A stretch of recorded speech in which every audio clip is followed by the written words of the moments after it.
بات ہے تو وہ تو ہمارے اپنے بزرگوں کا، ہم نے تو وقف نہیں کی ہوئی، ہم نے تو یعنی جو ادارہ ہے اس کے نام نہیں کی ہوئی، وہ ہماری اپنے نام پہ ہے. لیکن یہ خوش فہمی جو ہے یہ قانون پڑھنے کے بعد دور ہو جاتی ہے. اچھا، کہ وہ ان کی نہیں ہے. اچھا اچھا اچھا، وہ وقف سمجھ لی گئی ہے. ٹھیک. وہ قانون جو ہے ایسی تمام املاک کو وقف ہی سمجھتا ہے جو پرماننٹ، جن کی حیثیت ہے کہ وہ پرماننٹلی اسی کام کے لیے ہی استعمال ہوں. تو وہ اس میں وہ بھی شامل ہیں کہ جن میں کوئی ایسا ایویڈنس تو موجود نہیں ہے کہ کسی بزرگ نے یا جس بندے نے بھی وہ وقف کی ہوگی اور اس نے کوئی چیز لکھ کے دی ہوگی یا لوگوں کو بتایا ہوگا کہ یہ میں وقف کیے جا رہا ہوں، لیکن اس کا استعمال بتا رہا ہے کہ ایک مدت سے یہ جو ہے یہ اسی طرح ہی چل رہا ہے، اسی طرح لوگ آتے ہیں، اس سے فائدہ اٹھا رہے ہیں، تو یہ چیریٹیبل پرپز کے لیے یوز ہو رہی ہے. تو چیریٹیبل پرپز جب آپ دیکھتے ہیں تو اس میں تو بہت ساری چیزیں آتی ہیں. وہ ہیلتھ کا بھی ہو سکتا ہے، ایجوکیشن کا بھی ہو سکتا ہے، یا لوگوں کی فلاح و بہبود کے حوالے سے کسی بھی مقصد کے لیے اگر کسی نے کوئی جگہ یا کوئی جائیداد رکھی ہے تو اس کی وقف کی جو ہے ڈیفینیشن وہ اس میں شامل ہے. صحیح. شاہ صاحب، اگر مجھے سمجھنے میں غلطی نہ ہوئی ہو تو آپ نے فرما دیا کہ وقف پراپرٹی جو ہے وہ کیا ہے، اس کو قانون جو ہے وہ کیسے ڈیل کرتا ہے. یہ بھی ارشاد فرما دیجئے کہ جو وقف املاک کی رجسٹریشن ہے اس کا کیا طریقہ کار ہے، اس حوالے سے ارشاد فرمائیے، اور یہ کتنے مراحل میں کوئی بھی جو وقف پراپرٹی ہے اس کو ادارہ اپنی تحویل میں لیتا ہے. شاہ صاحب، یہ وقف کی رجسٹریشن کے حوالے سے پہلے تو چلو لا میں تھوڑی ریلیکسیشن موجود تھی کہ ٹھیک ہے آپ جب بھی کرانا چاہیں کرا لیں. تو جو تعریف کے اندر آ رہی ہیں وہ تو ویسے ہی آ رہی ہیں. تو جو نئی کوئی بنانا چاہ رہا ہے یا جو کوئی نیا اس طرح کا جو سلسلہ شامل ہو رہا ہے وہ پھر جب بھی وہ کرانا چاہے گا. لیکن جب سے اس قوانین میں ترامیم ہوئی ہیں اس کے حوالے سے یہ ہے کہ وہ جب قانون یہ بنا تھا 2020 میں، یہ قانون جو ہے وہ پھر اس میں امینڈمنٹس ہوئی تھی، تو اس کے بعد تو ایک ٹائم پیریڈ دے دیا گیا تھا. وہ ٹائم فریم جو ہے وہ 90 ڈیز کا تھا، یعنی 90 دن کے اندر آپ نے وہ کرانی. اچھا، 90 دن کے اندر کرانی تھی. اور اگر 90 روز کے اندر وہ نہ کروائی جائے تو پھر اس پر کیا الیگیشنز ہیں، کیا جرمانہ ہے؟ 90 دن میں جس نے نہیں کرائی نا اس کے لیے تھا کہ وہ 50,000 روپے جو ہے جتنے بھی دن گزرتے جائیں گے پر ڈے کے حساب سے. اچھا، پر ڈے کے حساب سے 50,000 روپے اس پہ جرمانہ ہوگا. اور اگر وہ جو ٹائم پیریڈ تھا جو دیا گیا تھا اور وہ بھی 90 ڈیز کی بات جو ہم 90 دن کی کر رہے ہیں، اگر اس سے بھی زیادہ ہو گیا تو پھر وہی جرمانہ جو ہے وہ 1 لاکھ تک چلا جاتا ہے. ٹھیک. یعنی وہ اتنی سخت جو ہے وہ یہ قانون سازی کی گئی ہے. اس میں شاہ صاحب ارشاد فرمائیے کہ جو چیف ایڈمنسٹریٹر ہے اس ادارے کا، اس کے کتنے اختیارات ہیں اور اس کا کیا رول ہوتا ہے؟ چیف ایڈمنسٹریٹر اس میں فلی پاور ہے، مکمل طور پہ اس کے پاس اختیار ہیں. اگر میں یہ کہوں کہ اس کے پاس ایڈمنسٹریٹو بھی اختیارات موجود ہیں اور کچھ جوڈیشل اختیارات بھی اس کے پاس موجود ہیں. اچھا، یعنی خود ہی وہ سارے کام کرنے والا ہے. اس کو کیا عدالت میں سو کیا جا سکتا ہے؟ شاہ صاحب، بہت سارے مراحل ہیں اس میں کہ اگر سیکشن 7 کے تحت کسی بھی پراپرٹی کو، کسی بھی جائیداد کو، کسی بھی درگاہ کو اگر چیف صاحب کا یہ خیال بنا کہ یہ تو وقف پراپرٹی ہے اور میں نوٹیفائی کر سکتا ہوں کہ یہ اب وقف ہے اور ہم اس کو آکوپائی کر سکتے ہیں، پھر وہ اس کو نوٹیفیکیشن، ایک ہوتا نوٹس، یہ نوٹس نہیں ہے. حیرت کی بات یہ ہے کہ یہ نوٹس نہیں ہے. سیکشن 7 کے تحت اس نے نوٹیفیکیشن ہی کرنا ہے. اچھا، نوٹیفیکیشن کرنے کا مطلب ہے کہ آٹومیٹک جو لوگ یہ سمجھ رہے ہیں کہ یہ تو ہماری اپنی ہے، ہمارے آباء اجداد سے یا ہمارے اپنے نام پہ ہے، ہم سب بھائیوں کے نام پہ ہے، تو وہ جب وہ نوٹیفیکیشن کرے گا نا تو اس کے بعد ان کے نام نہیں رہے گی. وہ پھر اس وقت اس پہ قبضہ بھی کر سکتا ہے، اس کا مینجمنٹ کنٹرول جو ہے وہ اپنے ہاتھ میں لے سکتا ہے. اور یہاں تک کہ وہ تمام رسومات، تمام وہاں جو بھی سلسلے ہو سکتے ہیں وہ سارے کے سارے اس کی اجازت کے بغیر آپ نہیں ہوں گے۔ اچھا اچھا، وہ سارا کنٹرول چیف ایڈمنسٹریٹر کی اجازت کے بغیر وہاں پر چڑی بھی پر نہیں مار سکتی، کچھ بھی نہیں۔ شاہ صاحب ارشاد فرمائیے گا، کوئی قانونی طور پر کوئی اسٹے آرڈر کسی عدالت سے مل سکتا ہے ان کالے قوانین کے خلاف؟ چیف صاحب نے سیکشن 7 کے تحت کر دیا نوٹیفیکیشن اور اس نے قبضہ کر لیا اور اپنے قبضے میں لے لیا۔ ظاہر وہ وقف املاک ہو گئی تو انہوں نے قبضے میں لے لیا۔ اب آپ کے پاس جو ریمیڈی ہے جو آپ عدالت میں جا سکتے ہیں تو وہ صرف اور صرف رہے گی ڈسٹرکٹ کورٹ کی۔ اچھا، کہ آپ ڈسٹرکٹ کورٹ میں چیلنج کریں۔ چیلنج کیا کرنا ہے؟ چیلنج وہاں کرنا ہے کہ میرا یہ وقف نہیں ہے یا اس کے بارے میں کچھ شکوک و شبہات ہیں، نہ صرف اس املاک کے بارے میں آپ کر سکتے ہیں۔ وہاں جو آپ کی سبسکرپشنز چڑھاوے وغیرہ دوسرے لفظوں میں نذرانے وغیرہ جو بھی آئیں گے اس کی نہیں کر سکتے۔ اچھا، اس کا آپ کیس بھی فائل نہیں کر سکتے۔ ٹھیک ٹھیک۔ شاہ جی میں یہیں پہ آپ سے ایک اور سوال پوچھنا چاہوں گا، یہ ایک اسلامی ملک ہے اور اسلامی ملک میں ہمارے یہاں پہ جو ہے وہ اسلامی نظریاتی کونسل ایک ادارہ ہے، اس کا وجود بھی ہے۔ جو بھی قانون بنتا ہے اسلامی نظریاتی کونسل جو ہے اس کو پڑھتی ہے، پڑھنے کے بعد اس کو اپروو کیا جاتا ہے۔ کیا ارشاد فرمائیں گے، کیا یہ قوانین اسلامی نظریاتی کونسل کی نظر سے گزرے ہیں؟ اسلامی نظریاتی کونسل کا ایک بہت بڑا اہم کردار ہے یہاں پاکستان میں۔ جتنے بھی آئینی طور پہ اگر ہم یہ ڈسکس کر رہے ہیں نا تو آئینی طور پہ تو خیر اس میں بہت ساری گنجائشیں موجود ہیں۔ آئینی طور پہ کوئی ایسا قانون نہیں ہے جس میں یہ سہولت نہ ہو کسی کے پاس بھی۔ ایون کہ اس میں جو لیز والے لوگ ہیں جن کو لیز پہ دے دیا جاتا ہے وہ وقف املاک کو، ان کے پاس بھی یہ رائٹ موجود ہے کہ وہ عدالت سے اسٹے لے سکتے ہیں، وہ عدالت سے رجوع کر سکتے ہیں، لیکن جو مالک ہے اس کے پاس یہ نہیں ہے۔ وہ مالک جو ہے اس کو ہائی کورٹ تک اسٹے نہیں دے سکتی۔ اچھا، ہائی کورٹ پہ بھی یہ باقاعدہ اس قانون میں یہ چیز مینشن کر دی گئی ہے کہ کوئی عدالت، کوئی ریونیو کورٹ، کوئی سول کورٹ اسٹے نہیں دے سکتی۔ یہ تو آپ کی باتوں سے تو یوں لگ رہا ہے جیسے ایک خاص طبقے کو دیوار کے ساتھ لگا کر کے یہ یک طرفہ قوانین بنا دیے گئے ہیں۔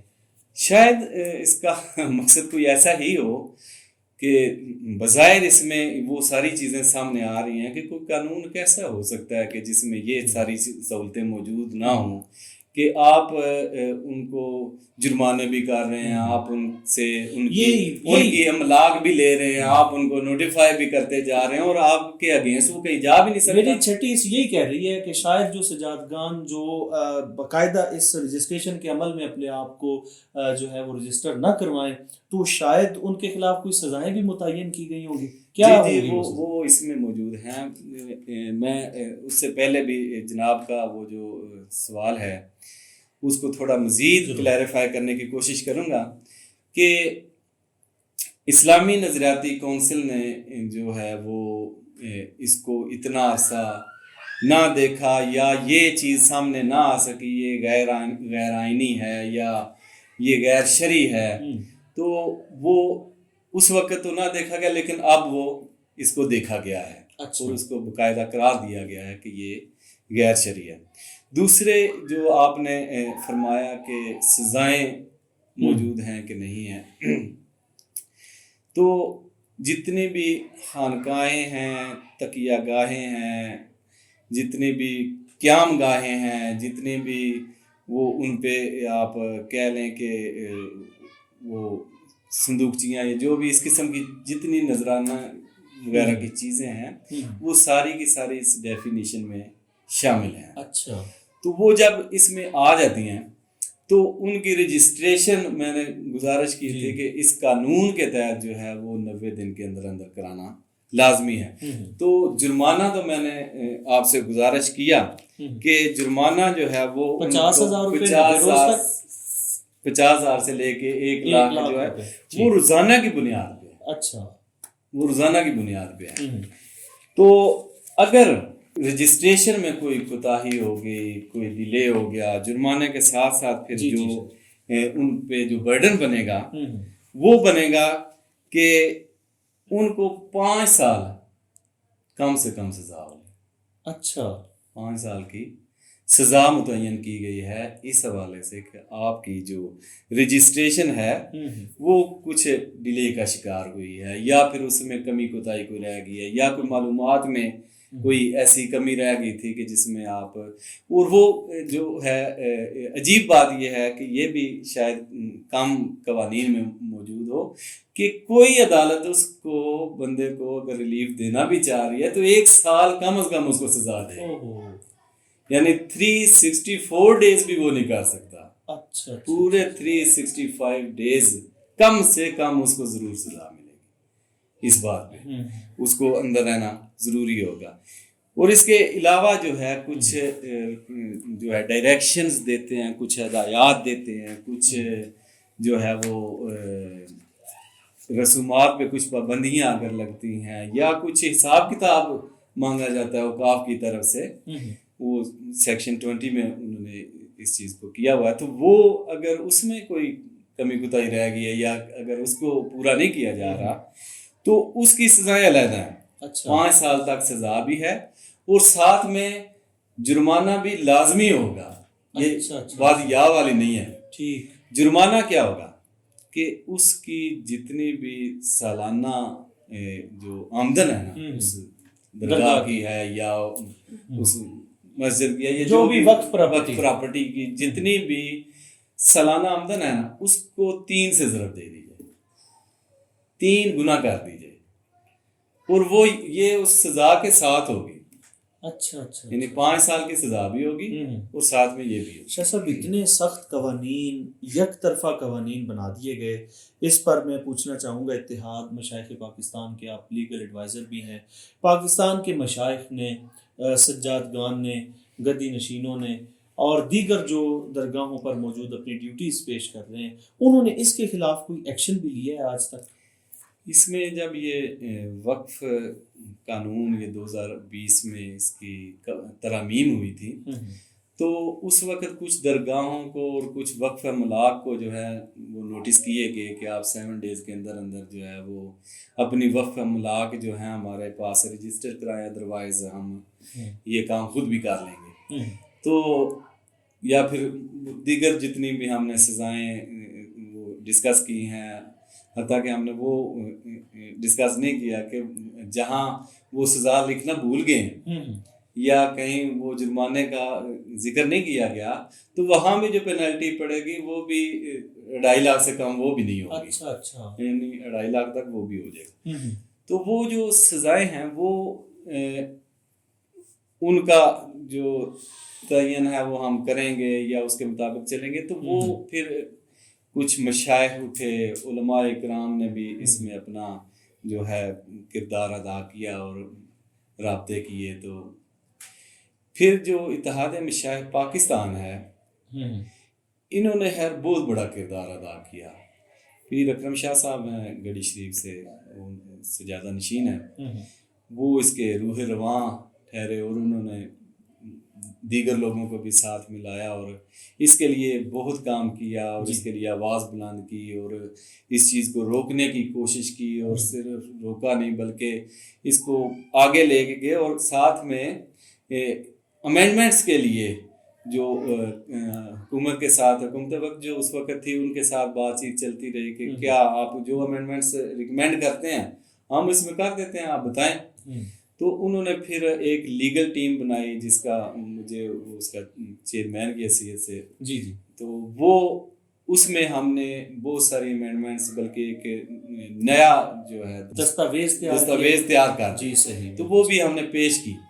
تو اسلامی نظریاتی کونسل نے نہ صرف جو ہے وہ پہلے والا قانون تھا اس کو غیر شرعی قرار دیا بلکہ غیر آئینی بھی قرار دیا، اور یہ ایک بہت بڑی بات تھی اس وقت سے۔ تو دوسری جب انہوں نے کیا تو یہ ہماری جو امینڈمنٹس تھی یا اس جو ہم نے ایک بل مجوزہ بل کہہ لیں جو پیش کیا اس کو بھی انہوں نے تھوڑا بہت دیکھا تو انہوں نے کہا کہ یہ بھی مناسب ہے۔ تو وہ تو ہے، چلو جب وہ آگے چلے گا علماء اور مشائخ بالخصوص جو ہے وہ اس چیز کو سمجھ چکے ہیں اور جان چکے ہیں، اور اس کے لیے وہ تگ و دو کر رہے ہیں، وہ مختلف جگہوں پہ وہ اپنا کردار بھی ادا کر رہے ہیں، ایک دوسرے کو مزید اس سے آگاہ بھی کر رہے ہیں. تو امید ہے انشاءاللہ اس میں بہتری آئے گی اور اس چیز کو روکا جا سکے گا. آپ مشائخ کو، گدی نشینوں کو اور درگاہ کے جو ہیں وہ وارثان کو اور وارثان محراب و منبر کو کیا پیغام دیں؟ میں بالخصوص جو اس میں مشائخ کا جو رول ہے اس پہ زیادہ غور کرنے کو کہوں گا کہ چلو باقی لوگ تو پھر بھی اپنے حوالے سے جان بوجھ رکھتے ہیں اور سمجھتے ہیں، چیزوں کو دیکھتے رہتے ہیں، لیکن یہ ہمارا جو یہ طبقہ ہے یہ تھوڑا سا سستی کا مظاہرہ کر جاتے ہیں. تو اس میں چلو مختلف وجوہات ہو سکتی ہیں، لیکن ان کو چاہیے کہ اس پہ ضرور غور کریں اور اس کو چیز کو دیکھنے کی کوشش کریں، اس کو سمجھنے کی کوشش کریں، اور جہاں تک اتحاد کی کوشش بنتی ہے وہ اتحاد کر کے اس کا کچھ نہ کچھ جو ہے تدارک کرنے کی کوشش کیا جائے. اور قانون جو ایک بار بن جاتا ہے وہ ایک تلوار کی طرح، اگر وہ رک بھی گیا ہے یا کسی وجہ سے اس پہ عمل درآمد نہیں ہو رہا، اس کا یہ مطلب نہیں ہے کہ عمل درآمد ہوگا نہیں، اس میں عمل درآمد کبھی بھی ہو سکتا ہے. تو ہم نے تو اپنے جو مسودہ بنایا ہے یا جو ہم نے قانون تیار کرنے کی کوشش کی ہے، اس میں ہم نے ایک جگہ سے جو ہے پاور اس کو مختلف جگہوں پہ لے کے گئے ہیں، بورڈ بنائے، پھر ان کو ضلعی لیول پہ لے گئے، پھر ڈویژنل لیول پہ لے گئے، پھر صوبے پہ لے گئے، مطلب اس طرح کر کے پھر عدالتوں کے ان میں رول جو ہے وہ بھی ڈسکس کیے گئے، اور ان کو یہ جو چیزیں بالکل ہی سائڈ پہ لگانے والی تھی نا ان کو کافی اچھا اس میں کور کیا گیا. بالکل صحیح. شاہ صاحب بہت شکریہ آپ کے قیمتی وقت کا، آپ نے انتہائی اہم موضوع پر سیر حاصل گفتگو کی اور ہمارے ناظرین کو آگاہ کیا. محترم ناظرین، مذہب کا جو بنیادی فلسفہ میں سمجھا ہوں وہ یہ ہے کہ مذہب اللہ تعالیٰ نے اگر زمین پر نازل کیا اور شریعت کی حدودوں کو یہ متعین کی ہیں تو وہ فقط اس لیے کی ہیں کہ انسان کے لیے آسانی پیدا ہو سکے. مطلب خدا کے قوانین انسان کے لیے اور انسانیت کے لیے آسانی پیدا کرتے ہیں، اسے آسانیاں فراہم کرتے ہیں، اور یہ ضروری ہے کہ انسانوں کو بھی چاہیے کہ وہ جو قوانین تیار کریں اور جو قوانین بنائیں وہ بھی لوگوں کے لیے سہل ہوں، ان کے لیے آسانیاں پیدا کریں. یہ قوانین جو آج آپ نے سنے جو کہ وقف املاک کے قوانین کے حوالے سے ڈیزائن کیے گئے تھے، یہ یقیناً آپ سن لیں اور خود فیصلہ کریں کہ یہ یقیناً یک طرفہ قوانین ہیں. لہٰذا ہمیں ان کے خلاف آواز بلند کرنی چاہیے اور اتحاد و یگانگت کو اپنی صفوں میں فروغ دینا چاہیے. اپنے میزبان سید عرفان الحسنی کو اجازت دیجیے. اللہ نگہبان.